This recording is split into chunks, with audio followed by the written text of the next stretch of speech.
दोस्तों नमस्कार, मैं हूं विनीता यादव और आप देख रहे हैं न्यूज नशादत हर खबर की।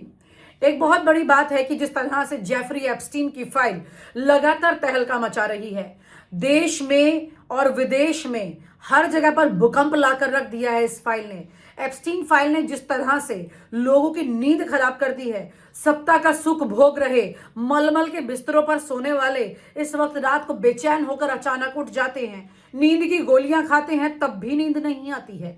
कुछ इस तरह का हाल हो गया उन तमाम लोगों का जिनका नाम इसमें जिक्र हो रहा है। और इससे भी बड़ा बवाल, जब राहुल गांधी ने एप्स्टीन फाइल का नाम लेते हुए अनिल अंबानी के बारे में तो चलिए बोला ही कि उन्हें गिरफ्तार क्यों नहीं किया गया, उन्होंने हरदीप सिंह पुरी कैबिनेट मिनिस्टर का नाम लिया सीधे सीधे संसद में, जिसके बाद हरदीप सिंह पुरी ने एक प्रेस कॉन्फ्रेंस की और यह बताया कि भाई मैं 8 साल न्यूयॉर्क में रहा और मेरी 4 मुलाकातें हुई थी और उससे ये सब चीजें साबित नहीं होती हैं। मुलाकात तो किसी भी संदर्भ में हो सकती है, लेकिन जानकार ये बताते हैं कि मुलाकात का जिक्र एप्स्टीन फाइल में 4 बार का नहीं बल्कि 8 से 9 बार का है।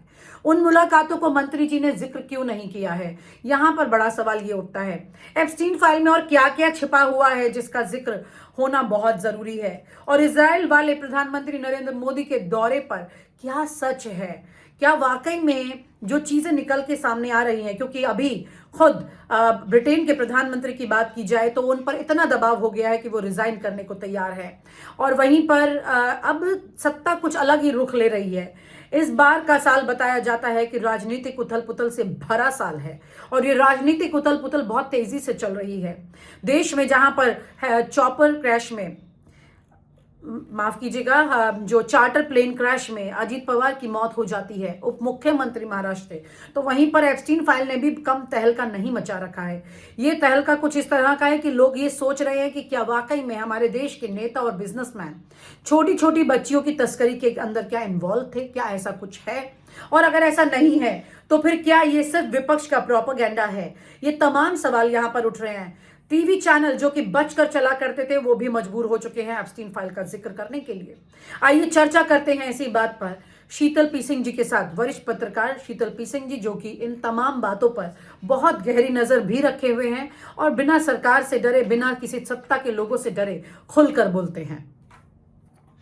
हम दिल्ली की तरफ देखें तो बड़ी इंटरेस्टिंग चीजें हो रही हैं इस वक्त संसद में। अब एक ही जो लास्ट सेशन बचा है तो सदन पूरा हो गया है एक तरह से, और अगले मार्च के महीने में फिर शुरू होगा, फिर 1 महीना चलेगा जी।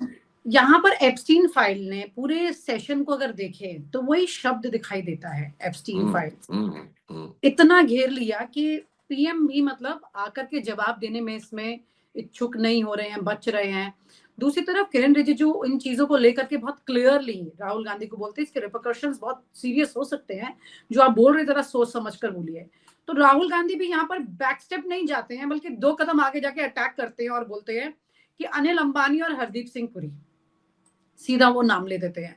जिसके बाद मिनिस्टर जो है वो अपनी प्रेस कॉन्फ्रेंस करते कहते हैं आज मेरा नाम सीधा ले ही दिया है, तो मैं बता देता हूं कि मैं न्यूयॉर्क में था और मैं 8 साल था, जिसमें मैं 4 बार मिला था, जबकि उनकी मुलाकात 8 से 9 बार हुई है। तो ये क्या वाकई में गले की फांस बनी है? क्योंकि देश के अंदर एक नैरेटिव अभी चल रहा है कि ये क्या मतलब सच क्या है इसके अंदर, जिसकी वजह से लोग ये सोचने को मजबूर हो रहे हैं कि ये 2 विंग चल रहे हैं देश में अलग अलग तरह से, एक प्रो है एक एंटी है। बहुत क्लियरली लोग समझना चाहते हैं कि क्या वाकई में नरेंद्र मोदी जी और उनकी टीम पर इस पर सवाल उठते हैं कि नहीं। बिल्कुल एक निष्पक्षता से, क्योंकि आप हर बात को बहुत साफ तरीके से रखते हैं, मैं चाहती हूँ कि ये भी क्लैरिटी थोड़ी सी लोगों को हो। देखिए, एप्स्टीन फाइल्स जो है वो ग्लोबल एलीट का एक्सपोजर है। ऐसी चीजें दुनिया में होने की आशंकाएं हमेशा रहती हैं। कभी कभी कुछ छोटी मोटी चीजें निकल आती हैं, लेकिन ये एक बड़ा सा पिटारा है जिसमें सारी दुनिया के एलीट क्लास का सच नंगा होके हमारे सामने है। अब उसमें जाहिर है कि भारत के भी कुछ लोग हैं जिनके रेफरेंसेस आए हैं। वो सारे रेफरेंसेस उस आदमी के साथ हैं जो 8-9 में 2008-9 में इसी तरह के अपराधों में वहां के कानून कायदे में ऐसी व्यवस्था है कि आदमी हर्जाना वगैरह दे के पहले अपराधों में बच जाता है। तो वो हर्जाना दे के छूटा हुआ आदमी था। लेकिन ये आश्चर्यजनक है कि बाकी सारे लोग जो उनसे दुनिया भर के लोग मिले, उन्होंने उस बात को ध्यान नहीं दिया, और दुनिया के बहुत शीर्ष लोग जैसे नोम चॉम्स्की जैसे लोग उनके साथ रेफरेंसेस में आए।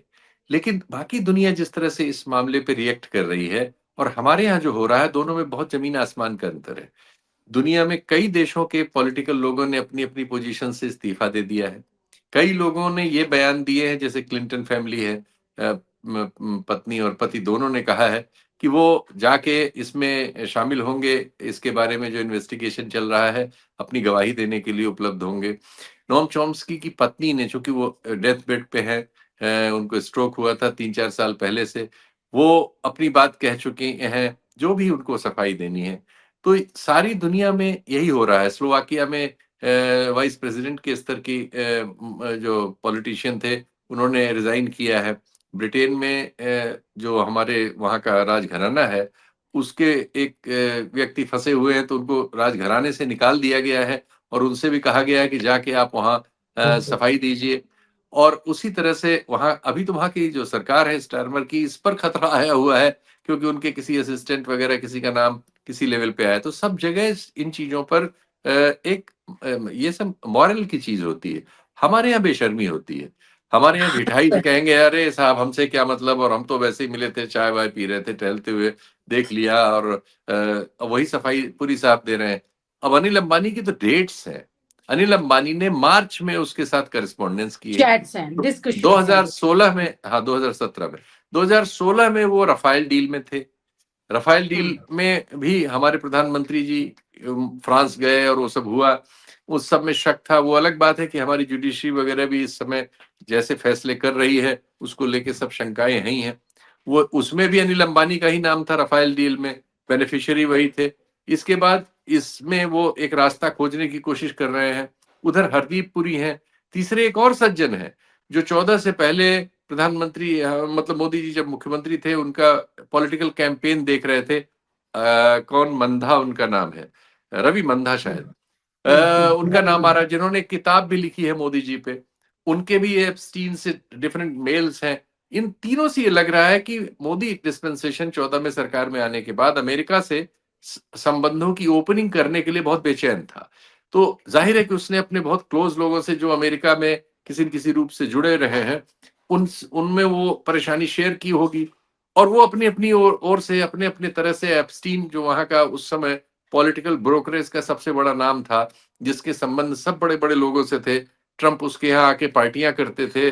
स्टीव बैनन जो बहुत राइट विंग आइडियोलॉजी के दुनिया के सबसे बड़े आइडियोलॉग बताए जाते हैं और नई टेक्नोलॉजी के चुनावी इस्तेमाल के गुरु बताए जाते हैं, स्टीव बैनन से तो हमारे प्रधानमंत्री की मीटिंग के बारे में मेल्स हैं। फिर हम देखते हैं कि मार्च 2017 में जो अनिल अंबानी उनसे टाइम मांग रहे हैं, उसमें लिख रहे हैं कि दिल्ली, इशारा कर रहे हैं पीएम के लिए ही, कि भारत ये समझता है कि जो वाशिंगटन है, वाशी लिखा है, वाशी जो है हमारे प्रधानमंत्री को भाव नहीं दे रहा है। इसके बाद जून में उनकी मीटिंग ट्रंप से हो जाती है। प्रधानमंत्री जाते हैं, ट्रंप से मिलते हैं, और उस समय मेल है। और उसके तुरंत बाद वो इजराइल जाते हैं पहली बार। और इजराइल जब वो जाते हैं, उसी के अगले दिन का वो मेल है दूसरा, जिसमें वो डांस वगैरह की बात की गई है। यानी जैसे हमारी भाषा में कहें कि सपेरे की धुन पे नाचना जो होता है, तो उनकी धुन पे नाचे हैं, ये वहां से इशारे में कहा गया। तो ये सब चीजें इतनी शंका तो पैदा करती हैं कि इसकी सफाई दी जाए, कम से कम इसके बारे में बताया जाए सदन को, और जिसके सदन के जरिए देश को। लेकिन हमारे यहाँ अजीब स्थिति है। आप इस शब्द को नाम लेने नहीं दे रहे हैं, हाउस में हल्ला मचा रहे हैं, डरवा रहे हैं, कह रहे हैं मेंबरशिप ले लेंगे, ये कर देंगे, वो कर देंगे, मीडिया से धमकवा रहे हैं। आज तो मीडिया के बारे में राहुल गांधी ने बहुत ही अच्छा मीडिया वालों से ही कहा। वो तो और बढ़िया क्लिप है। तो उन्होंने कहा कि भाई, आप लोगों का जो आपको एक एक शब्द दे दिया जाता है, आप उसी पे दिन भर लगे रहते हैं, फिर शाम को आपकी ऑब्जेक्टिविटी कुछ नहीं है, आपको सच और झूठ नहीं दिखाई दे रहा है, आपकी देश के प्रति कोई जिम्मेदारी। बहुत अच्छा फजीहत किया, जरूरी था। एक्चुअली सारे विपक्षी लीडर्स को ये सब करना चाहिए। ये अनफॉर्चुनेट है कि लोग अपना काम नहीं कर रहे हैं ठीक से। लेकिन मतलब राहुल गांधी तो खुल के चीजों पर सामने आ ही रहे हैं, तो वो उन्होंने आज रोल अपना फिर निभाया। जी। और आप हमसे जुड़े रहने के लिए सब्सक्राइब करें YouTube पर, फॉलो करें ट्विटर पर और लाइक करें Facebook पर। और ज्यादा जानकारी के लिए आपको टाइप करना होगा सिर्फ न्यूज नशा।